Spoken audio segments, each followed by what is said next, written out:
أعوذ بالله من الشيطان الرجيم. بسم الله الرحمن الرحيم.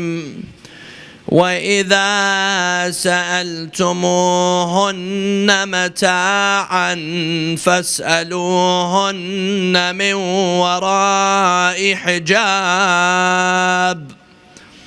صلوا على محمد وآل محمد. The first point of attack is the Islamic hijab. The hijab, the attire that's worn by Muslim women. This is the first point of attack. Some say it's the hijab that limits women.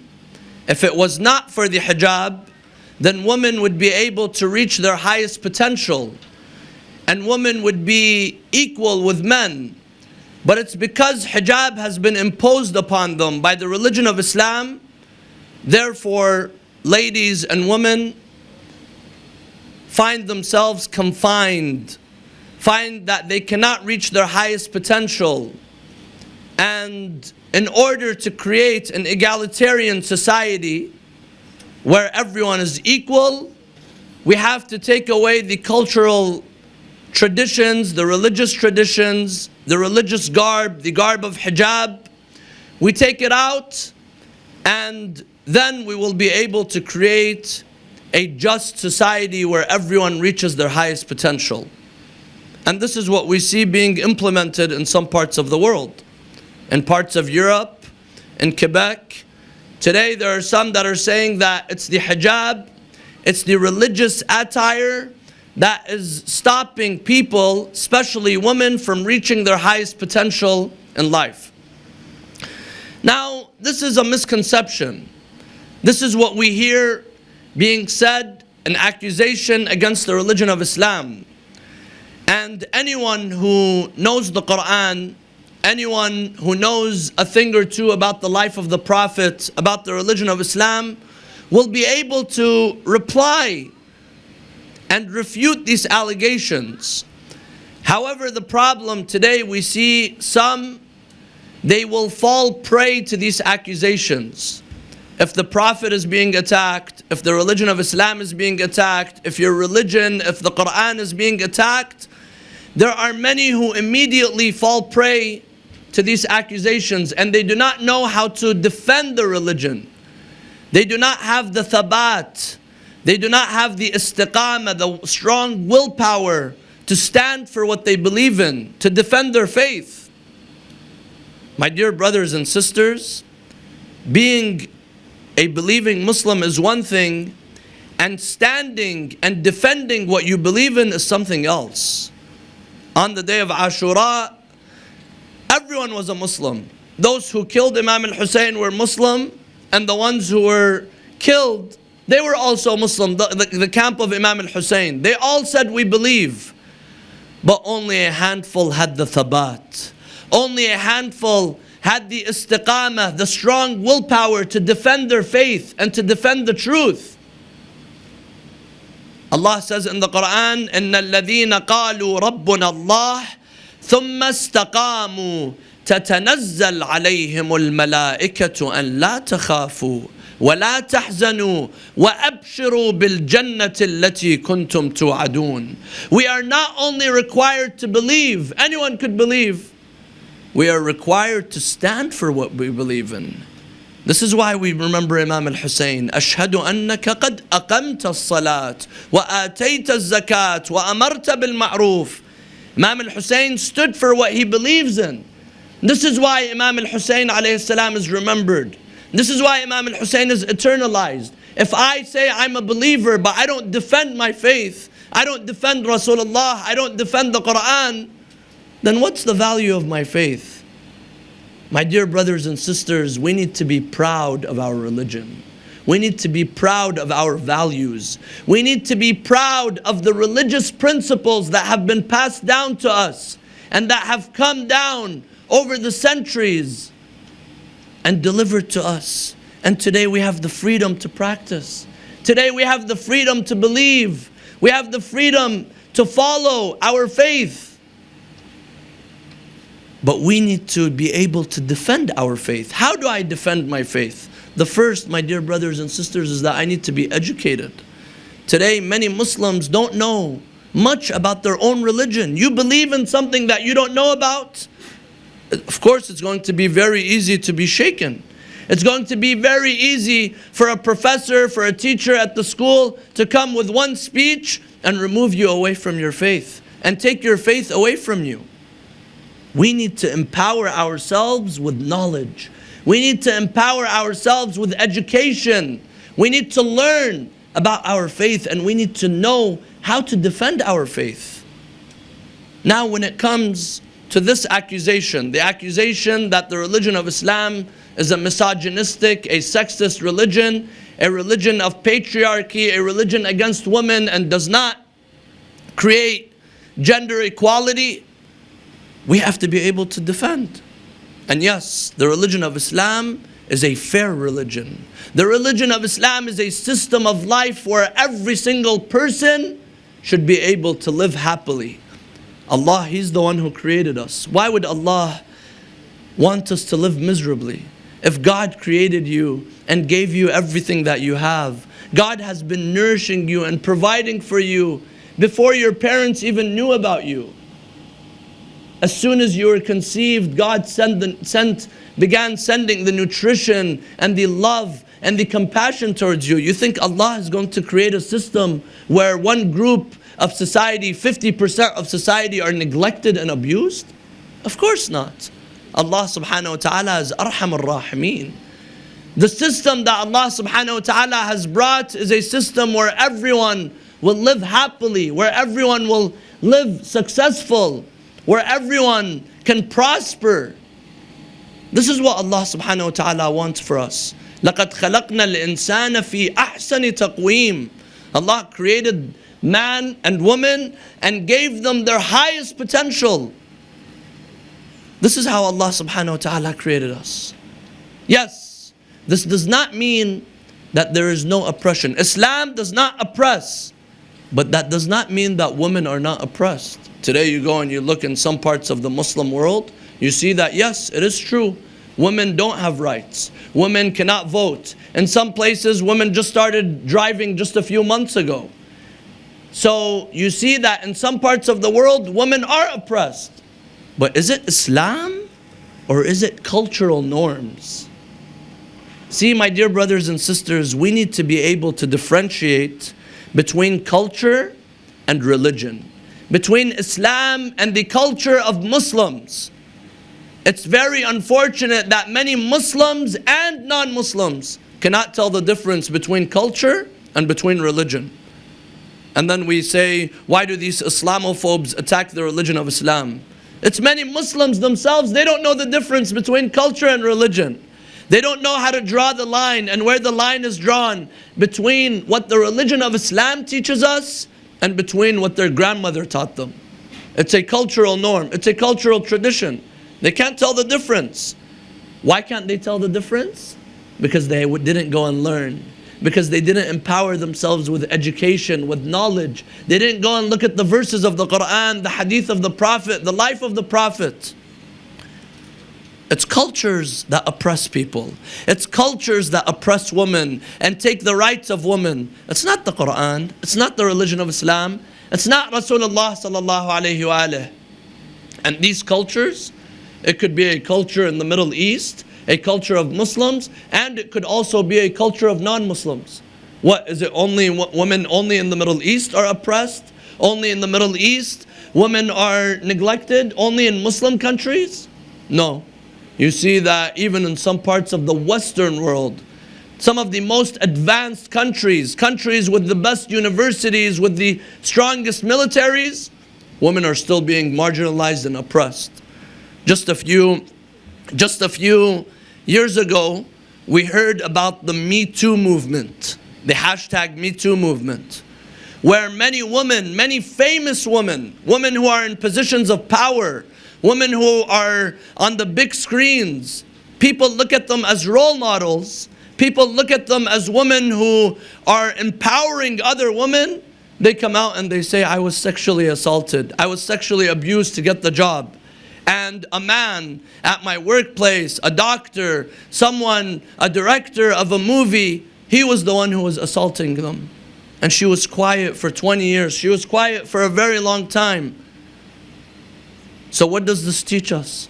This teaches us that it's cultures that oppress. It could be a culture in Riyadh, it could be a culture in Cairo, and it could be a culture in Paris and in Los Angeles.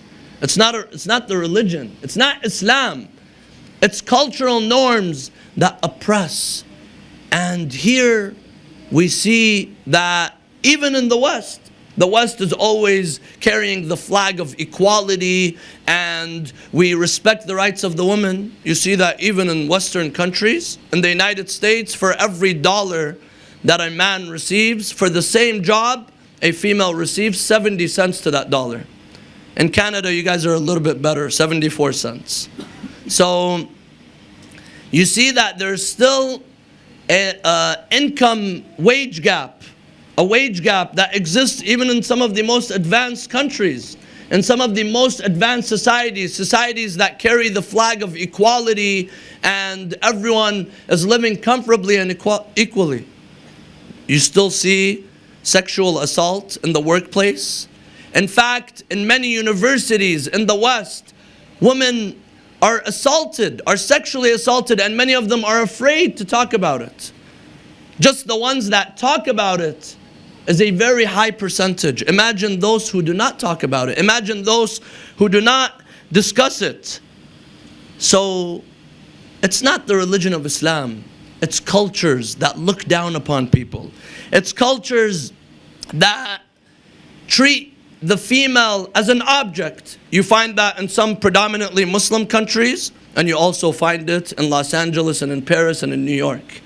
You find it everywhere. There's a group that like to look down upon others, that like to objectify women, and this is a reality that exists until today. Some tell the woman, you're an object, you have to wear this way, you have to dress this way. And another culture tells a woman, no, you cannot wear this, and you should not, and you have to go out almost naked. This is what some cultures are doing. And it's a problem, the fact that women are being told what to do. That's the problem. Whether it exists here or there, it's a problem. And we shouldn't have a double standard where we say this is wrong and this is okay. This is in the name of freedom. This is in the name of democracy. This is in the name of empowering women. No, today there are many women in the West that feel that they cannot leave their house unless they have 5 pounds of makeup on. They cannot go out until they're dressed in one way or another. Some, they say, I can't get a job because I'm wearing a hijab. I'm wearing a hijab, they won't give me the job. I've heard many ladies, some they say, I am not wearing hijab. I choose to take off my hijab because I want to be able to provide for the family. I want to be able to work and provide for the family.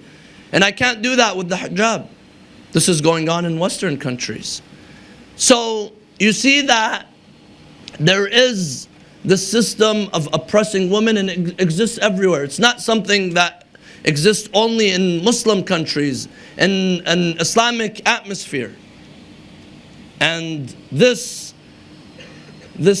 notion of telling women what to do and what to wear, this creates self-esteem problems.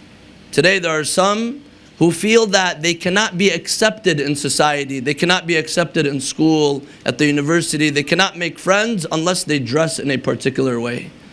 Unless they dress in a way that Hollywood teaches them, that the media teaches them. Because it's very unfortunate that women, and men of course, but mostly women, they are rated based on how they look, not based on what they offer to society. And you even see this with some of the high-achieving women. Perhaps she's a lawyer, perhaps she has a very important role, she's a doctor, she's an engineer, she's a politician. But when you hear women discussed in the media, what's the first thing they talk about? What she was wearing. Even if she's a high achiever, even if she's for example, a politician or someone who's very known, the first thing, oh, she was wearing a Vera Wang, she was wearing this and that. That's the first thing you hear them talking. You don't hear them talking about what she contributed and what she gave and what she offered. And this creates this notion of objectifying women. This harms women and men as well, because it teaches men, it indoctrinates them to also see women as an object. Today with the entertainment industry, with the pornography industry, with all of the movies, all of this money, billions of dollars, are invested in objectifying women. There's an advertisement for a car, there's an advertisement for anything out there, they come and they bring the body of a female. Isn't this a type of oppression? But why don't we hear people talking about that? Why is it that only the religion of Islam is attacked? Why is it that only when modesty is discussed, then they say that this is backwards and this is a wrong thinking? Why don't we talk about Sallu ala Muhammad wa ali Muhammad.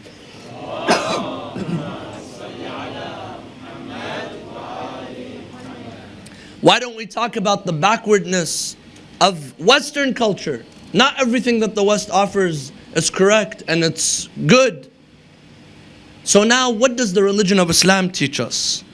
The religion of Islam teaches us that men and women are equal in the eyes of Allah subhanahu wa ta'ala. Allah says in the Quran, Ya ayyuhan nas, inna khalaqnakum min dhakarin wa untha, وَجَعَلْنَاكُمْ شُعُوبًا وَقَبَائِلْ لِتَعَارَفُوا. Oh people, we've created you from male and female. And of course, in Christianity and the biblical teaching, people are taught that the female is created from the rib of Adam, meaning Allah created man, and then there was a little bit left, He came and He created the female. This is not in Islam. In Islam, إِنَّا خَلَقْنَاكُم مِّن ذَكَرٍ وَأُنثَى. Hawa was equal to Adam. Hawa was not what's remaining from Adam, and Allah created her to serve Adam and to please Adam. No, because Adam and the life of Adam would not have been fulfilled if it was not for Hawa, Eve. And the life of Eve would not have been fulfilled if it was not for Adam. So Allah subhanahu wa ta'ala from the beginning created the system of males and females. And in the eyes of Allah, everyone is equal. No one is greater than the other. In one verse, Allah says in the Quran, من عمل صالحا من ذكر أو أنثى وهو مؤمن فلنحيينه حياة طيبة. Allah says, anyone who does a good deed, whether male or female, this person will receive the reward from Allah subhanahu wa ta'ala. Allah does not say that men receive one reward and women receive another reward. This is the equality in the eyes of Allah subhanahu wa ta'ala. However, does equal mean that they're the same? Equality does not mean treating someone the same.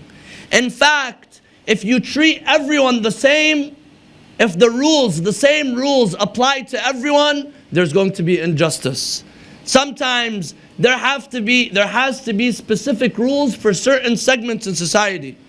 Imagine if you have children, you have a 20-year-old and a 10-year-old. Are you going to treat them exactly the same? Say, I have to be a just parent, so therefore I'm going to treat them exactly the same. I'm going to take this one to the park and this one to the park. I'm going to give this one $5 allowance and that one I'm going to give them $5 allowance as well. Is that fair? Of course not. Every single person needs to be treated according to their own needs, according to what they need, according to their own circumstances. So this is why Allah subhanahu wa ta'ala has given some rules that apply for men, and there are some rules that apply for women.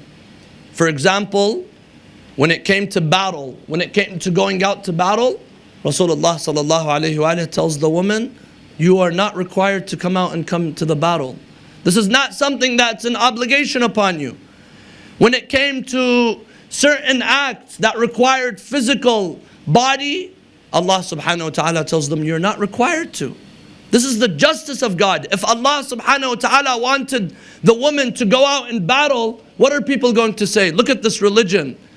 Rasulullah, he made the woman also go out and fight. What are people going to say? People are going to say this is an oppressive religion. Yes, there are different rules for different segments in society. And one of the rules is the rule of hijab. Allah subhanahu wa ta'ala has given us the rules of hijab. What is hijab? Hijab is the creation of boundaries. There has to be boundaries between men and women in society. Why? So that there will be equality, so that there will be justice, so that certain segments in society will not be oppressed. This is why Allah subhanahu wa ta'ala has created the rules of hijab. Allah says in the Quran, وَإِذَا سَأَلْتُمُوهُنَّ مَتَاعًا فَاسْأَلُوهُنَّ مِنْ وَرَاءِ حِجَابٍ. When you come to women and you want to ask them for something, you want to go to them, ask behind the hijab, meaning there has to be boundaries. There has to be a partition, a type of boundaries and partition between men and women if they are not mahram to one another. Why? Because if there are no boundaries, then there's going to be problems. Just as what we see. Here, in the most advanced countries, women, they come out and they say, I was touched in a wrong way. I was abused. I was assaulted. Why is there so much assault going on here? Now, of course, this is not to say that assault does not take place in countries and societies where hijab is practiced. Because hijab is not practiced correctly. That's its own issue. However, why do we hear of so much assault taking place in Hollywood and in some places where we hear of they're the champions of women's rights, and there's still assault going on there in Western societies or anywhere where hijab is not practiced correctly? The answer is that there are no boundaries. When there are no boundaries, there's going to be a gray area. When there's a gray area, people don't know how to deal with one another. You're at the workplace. Am I supposed to shake hands? Am I supposed to greet her like this? Am I supposed to hug her? Am I supposed to give her a shoulder massage like the vice president was doing? The vice president of America, of course. You guys don't have a vice president. So, how am I supposed to touch someone? What should the rules of interaction be? When people don't know, when there's no defining law, it's not a black and white issue, there's a gray area, people don't know what to do. The guy says, no, I was just being friendly, I was just giving her a hug. And she comes and she says, no, that hug was too long, I felt uncomfortable. I felt that he was touching me in an uncomfortable way. Islam comes and gives us a solution. There is no gray area in terms of interaction between men and women. It's a black and white issue. Meaning that there are rules. You know that a man is not supposed to touch. A man is not supposed to have an indecent conversation. A man is not supposed to talk about anything intimate and private with a female that is not his relative or that is not his wife. These are the rules of Islam. Why? Because the religion of Islam creates boundaries. For the sake of respect, for the sake of compassion, for the sake of love of society, and so that there should not be any oppression that takes place in society. Now some people, they come and they say, my body, my choice. I could do whatever I want. I could dress however I want. No one should come and tell me how I should dress. The answer is no. Society does tell you how to dress. Society does tell you what to do. Just everything, do we live in a lawless society where no one makes, everyone makes their own decision? Sallu ala Muhammad wa ali Muhammad.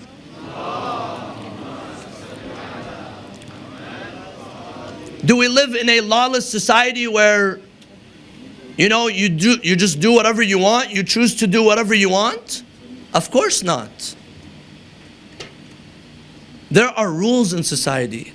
There are laws in society that has to be respected. Sallu ala Muhammad wa ali Muhammad.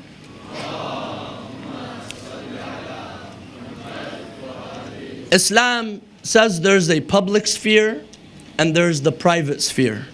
In the public sphere, you have to respect everyone. You have to make sure that you are not taking from the rights of others in society. In the private sphere, in your own home, in your own room, you could do whatever you want. Islam doesn't come and send the police in your house to monitor what you're doing in your house. Yes, it says here are rules, but no one could come and impose a law upon someone in their own house on how they dress. You could dress however you want in the private sphere. But in the public sphere, you have to respect the laws of everyone. You have to respect the rights of everyone. You cannot come and infringe on someone else's rights. But some people, they come and they say, yes, this law, the law of hijab is nice. It creates boundaries. But why is it only imposed upon women? Why is it that the ladies have to, take this burden? They're the ones who have to wear the hijab and men don't have to do anything. The answer is no. There's a hijab for men just as there's a hijab for women. And in fact, the first order of hijab comes for men before coming to women.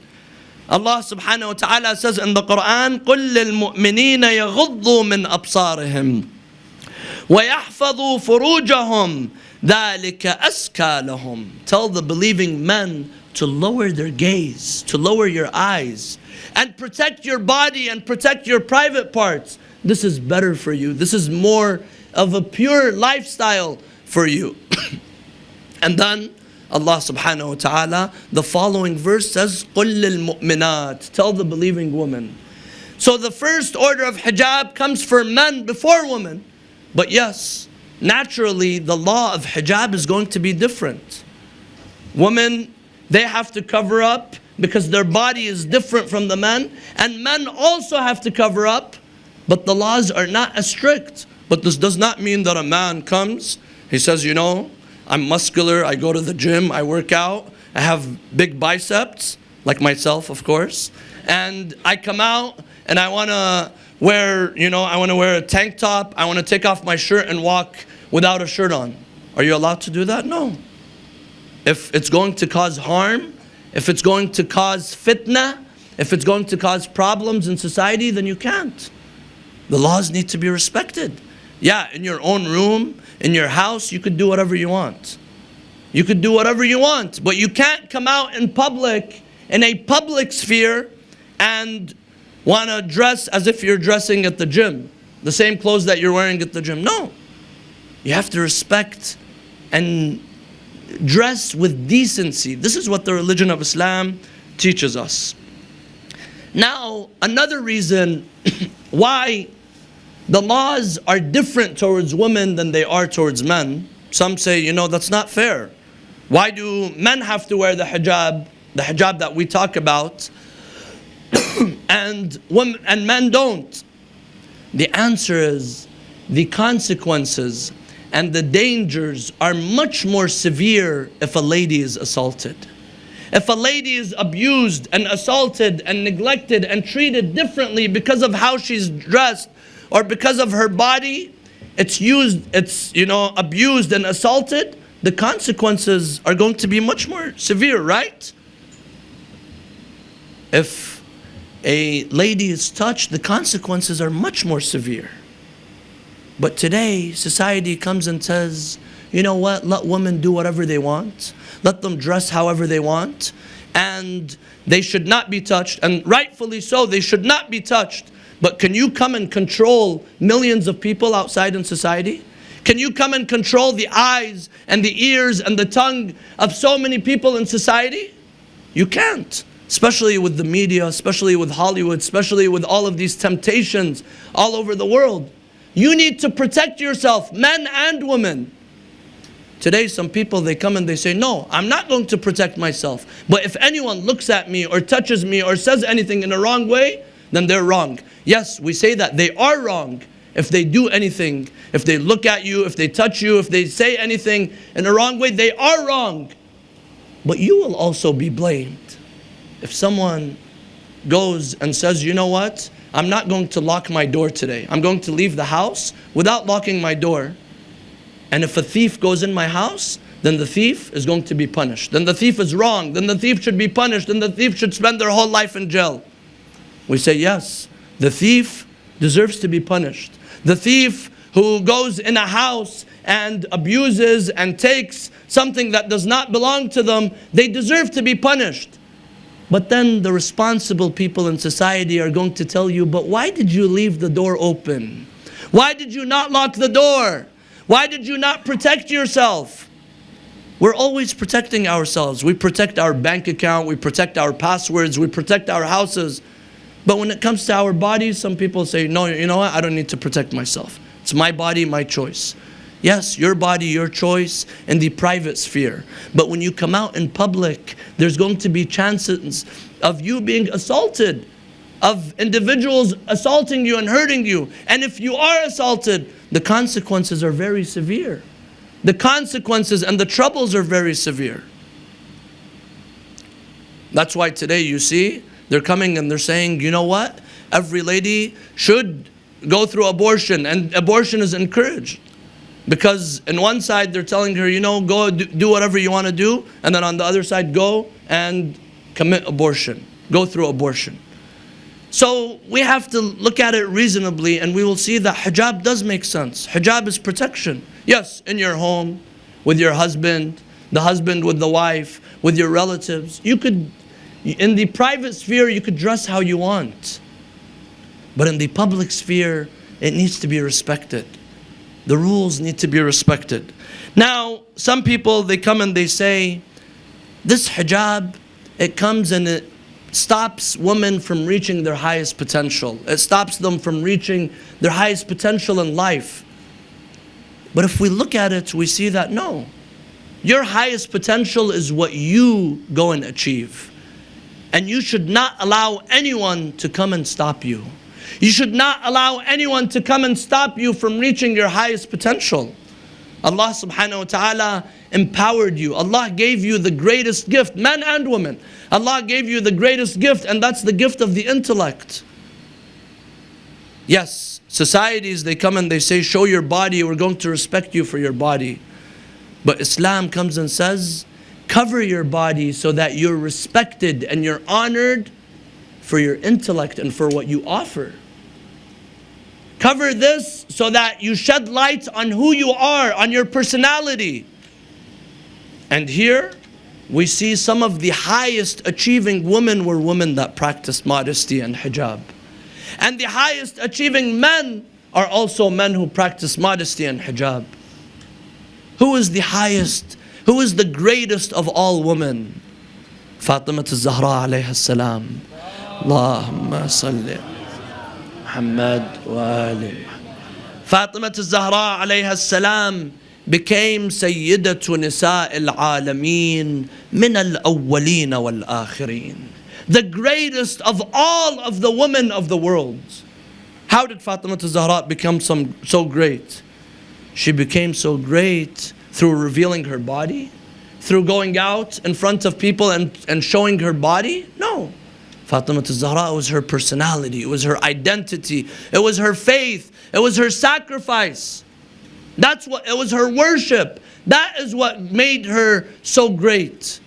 And Allah subhanahu wa ta'ala gives us examples of powerful women, examples of women who reach the highest positions of power. Allah gives us an example, and this example is given to everyone. وَضَرَبَ اللَّهُ مَثَلًا لِلَّذِينَ آمَنُوا. This is not an example for women. This is an example for every single believer.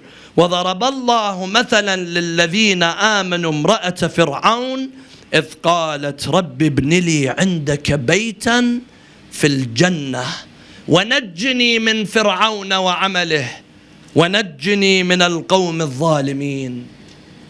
This is an example of jihad. A lady who struggled in the way of Allah. This jihad in the way of Allah was by Asiya bint Muzahim, the wife of Pharaoh. She came and she stood against Pharaoh, a man who was a king, who was a Pharaoh, and who also would come out and say, I'm God. He made people worship him. She came and she stood against him. And she stood against him and she was killed. She was killed and tortured by Fir'aun. While she was being tortured, he came and he placed a huge boulder, a huge rock on her body, on her chest. and she began to do a dua. She was living in the palace. She was living in the palace of Fir'aun, but she says, رَبِّ ابْنِ لِي عِنْدَكَ بَيْتًا فِي الْجَنَّةِ. Oh Allah, I want a house, a small hut, a small house in paradise. Of course, a bayt in paradise is much bigger than this universe. It's much bigger than this dunya. A bayt in paradise is very big. But she says, oh Allah, I'm willing to let go of this mansion. I'm willing to let go of this palace to live in a bayt in paradise. And I don't want to be with Fir'aun. This is an example of jihad. Another example is an example of modesty and chastity. And that is Maryam, Mary, the mother of Jesus, where Allah says in the Quran, Ya Maryam, inna Allah astafaki wa tahharaki wa astafaki ala nisa'il alameen. Oh Maryam, Allah purified you and chose you and purified you over the women and chose you over other women. These are women who were high achievers. And Islam came and empowered women. In Islam, a lady has the right to work. She has the right to work and have her own money. She has the right to come out and voice her opinion and speak. Allah subhanahu wa ta'ala brought down a surah in the Quran, Surah Al-Mujadala. A lady who came and was talking to the Prophet. Her husband was oppressing her and abusing her. She came and she began to talk to the Prophet. And they say that many years later, Umar ibn al-Khattab was afraid of that lady. Anytime she says something, he says, see what she wants. This is a lady that Allah heard her and answered her from above 7 skies. This is the life of the Prophet teaches us, and the sunnah of the Prophet teaches us that there used to be interaction. Women would come, they would listen. Rasulullah sallallahu alayhi wa alayhi, when a verse would be revealed, he would recite it in front of the men and he would also recite it in front of the women. Yes, today there are some cultures that have thrown the women, I don't know where, in the masjid. You don't know they're above you, below you, in another room, wherever they are. And they come and they say, this is Islam, this is modesty, and this is chastity. No, this is your culture. Because Islam empowers women. And we have the best role models. Look at Sayyidah Khadija. Islam would not have stood if it was not for Sayyidah Khadija. Look at Fatima al-Zahra. Look at Sayyidah Zainab alayha salam, who stood in front of Yazid. And she gave that powerful sermon. فكد كيدك واسعى سعيك وناصب جهدك فوالله لا تمحو ذكرنا ولا تميت وحينا. She stood in front of a tyrant who killed Imam al-Hussein. Look how brave she was. What does this mean? This means that Islam gives you the right to speak up, to voice your opinion, and to speak against injustice wherever you see it. In fact, not only does Islam give you the right, the Islam says men and women both have a responsibility to defend the truth. You can't come and say, I'm a lady, I should just sit in my home, I should be quiet and I should not say anything. Allah says in the Quran, وَالْمُؤْمِنُونَ وَالْمُؤْمِنَاتِ بَعْضُهُمْ أَوْلِيَاءُ بَعْضٍ يَأْمُرُونَ بِالْمَعْرُوفِ وَيَنْهُونَ عَنِ الْمُنْكَرِ. What does that mean? That means that amr bil ma'ruf, enjoining the good and forbidding the evil, is a responsibility upon men and women. Today our cultures come and say, you know what, let the women be quiet, let them stay in their home and they should not say anything. Islam does not say you not only have the right to speak out, but you have to speak out. This is what we are taught. And the greatest role models are the women of the Ahlul Bayt. Now, my dear brothers and sisters, we turn to a great lady that gave a very great sacrifice for the sake of the religion of Islam. And that is al-Baneen. al-Baneen Fatima bint Huzam al-Kilabiyah. al-Baneen was a lady that Amir al-Mu'mineen married after the death, after the martyrdom of Fatima al-Zahra alayhi salam. Amir al-Mu'mineen, he goes to his brother Aqil. Aqil knew the family trees of the Arabs. He goes to Aqil and he tells him, Ya Aqil, I want you to find me a lady that is born of bravery. A lady that is born of a brave family. So Aqil tells him, Oh Amir al-Mu'mineen, what do you want with her bravery? Usually when you're looking for a wife, you don't look for a very brave and strong wife. You don't look for a wife that comes from bravery. That's not the first thing that comes in your mind. Amir al-Mu'mineen, he says, لأرزق منها ولدا لأدخره ليوم الحسين. So that she gives me children that I can use, or a son that will help me on the day of Hussein, on the day of Aba Abdullah al-Hussein. This was Amir al-Mu'mineen planning for the day of Ashura. And he marries al-Baneen. So Aqil, he goes and he finds this lady, Fatima bint Huzam al-Kilabiyah. On the night of the wedding, the first day Amir al-Mu'mineen, he sees her, he is shocked by her beauty. He sees she's very beautiful. So Amir al-Mu'mineen, he wants to test her. He wants to see, is this just only appearance beauty, or is there a deeper beauty? So Amir al-Mu'mineen, he tells her, oh Fatima, her name is Fatima. He tells her, oh Fatima, what is it that you want? It's your wedding night. What is it that I can give you? What is it that I can do for you on your wedding night? This lady, Fatima bint Huzam al-Kilabiyah, she says, Ya Amir al-Mu'mineen, I have one request from you. And that request is that I do not want you to call me Fatima anymore. Because when you call me by my name, Fatima, this might break the heart of Imam al-Hassan and Imam al-Hussein and Zainab and Kulthum. They have just lost their mother, Fatima. I don't want you to call me Fatima. They might think that I'm taking the place of their mother, Fatima. I want them to know that I'm the servant of Fatima. I'm the servant of the children of Fatima. So Amir al-Mu'mineen, he named her al-Baneen, the mother of the sons, the mother of the children. And al-Baneen, she gave Amir al-Mu'mineen 4 sons, Abdullah, Abu al-Fadl al-Abbas, Abdullah, Ja'far and Uthman. She gave him these beautiful children, these brave children. And it was صلوا على محمد وآل محمد.